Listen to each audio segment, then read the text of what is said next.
রাত এখন বাজে হচ্ছে 12টা 2 আর আমি এখন সকাল 8টায় বাসা থেকে বের হয়েছি। কাজের এত প্রেশারের মধ্যে বাজার করতে আসছি।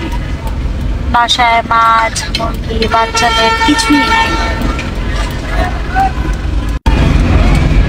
যে মুরগি নিলাম, মুরগি কাটতেছে, কেটে 4 টুকরা করে দিবে। বাচ্চাদের জন্য মুরগিটা লাগে। পাঙ্গাস মাছ নিলাম 2.5 কেজির মতো।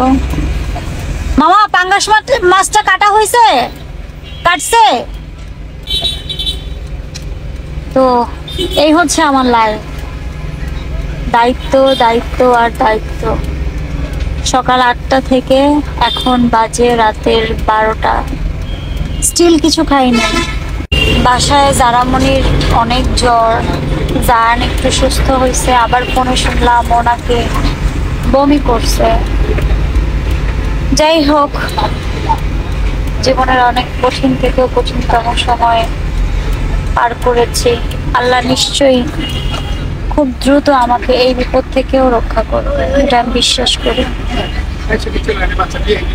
আর আপনারা সবাই দোয়া করবেন আমার দ্বারা যেন কোনো ভুল না হয়। আর ভুল করতে চাই না।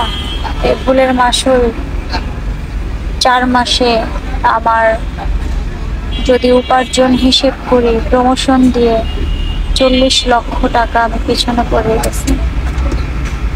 অনেক কিছু হারিয়েছি, অনেক অ্যাসেট হারিয়েছি, তবুও দুঃখ নাই। আলহামদুলিল্লাহ, আল্লাহ হচ্ছে উত্তম পরিকল্পনাকারী। যারা আপনারা প্রমোশনের জন্য নক করছেন, আপনাদের প্রতি আমি কৃতজ্ঞ। আপনারা আমাকে আবারও আমার কাজে ফিরতে সুযোগ করে দিচ্ছেন। আমি যেন আপনাদের এই সুযোগটাকে সঠিকভাবে কাজে লাগাতে পারি, সে দোয়া আমার জন্য করবেন। মামা বিল কত?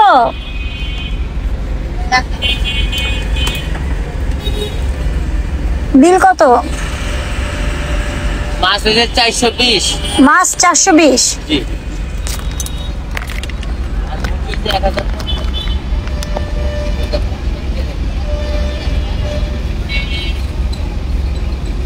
আর মুরগি 1060 টাকা দেন। 50 রাখেন।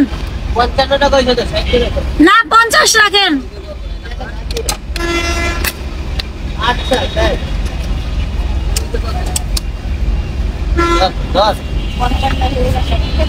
10 ডাবল পলি দেন মামা। মুরগিটা হচ্ছে জায়ানকে খাওয়ানো হয়।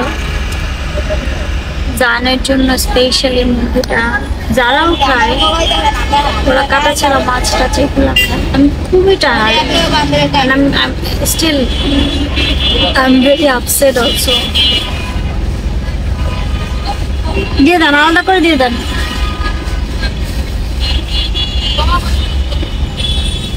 এত দাম রাখলে আমরা কিভাবে খাবো মধ্যবিত্তরা?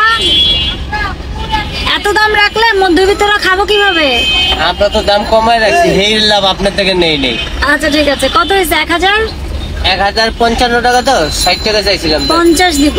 আচ্ছা। আর ওই মাছে কত? 420। 420 এনা টাকা নাও। টাকাটা নিয়ে আমাকে ভাঙতে দাও।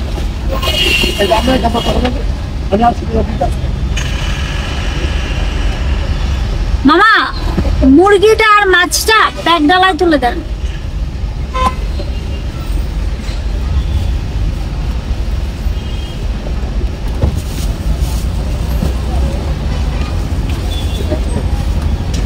আপনার কত? 60 টাকা? 1060 50। তাহলে এই যে আবার 30 টাকা দেন। আচ্ছা লাগবে না, এখানে দেন, এখানে দেন। পানি পড়বে না তো? না ডাবল দিয়ে বলছি। সব ডাবল। এটা দেন, 3 ডাবল দিছে। হ্যাঁ। আপনার 30 টাকা দেন পরে তাহলে হইব। এই নজু ভাই, 1 কেজি শসা দিয়ে তো বেশি 3 আফা দোতলায়। হ্যাঁ দোতলায়। ঠিক আছে।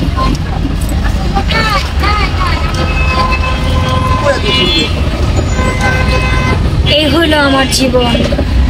বাইরে থেকে দেখতে অনেক সুন্দর মনে হলেও বাস্তবতা অনেক কঠিন।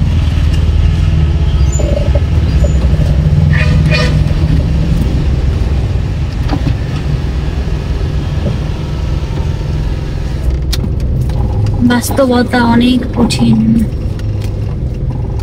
মেয়ে নিশ্চয়ই বসে আছে জ্বর মুখে, সকালে ওটস আর খাইয়ে রেখে আসছি।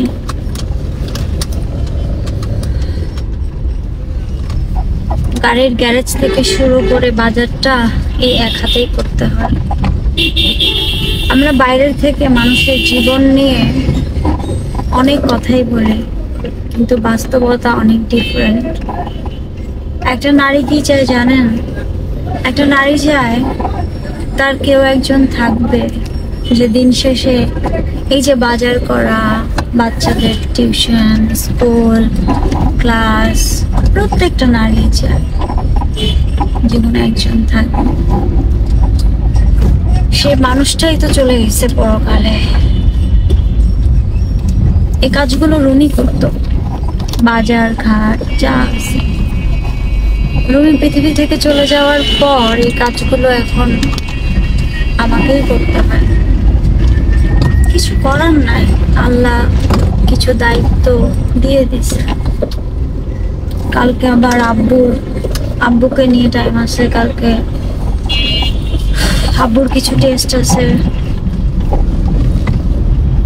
সবাই আমার জন্য দোয়া করেন, আমি যেন এত স্ট্রেস, চারিদিকের এত পরিমাণের মিথ্যাচার, এত কিছুর পরে আমি যেন সুস্থ থাকি।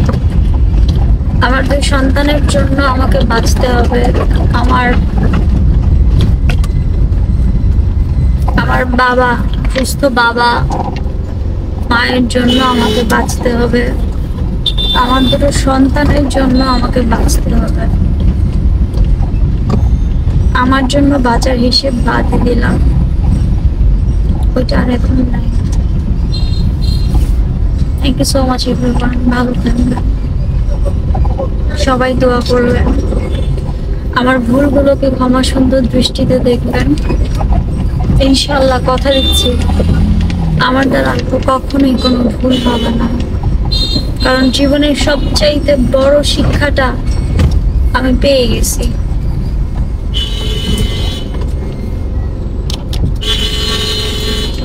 সাইড কেটে যাও মামা।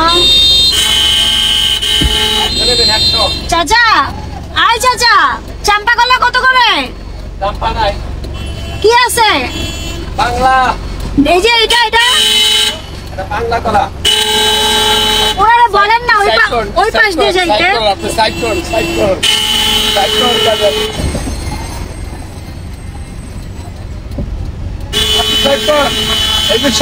সামনে চাপান গাড়িটা।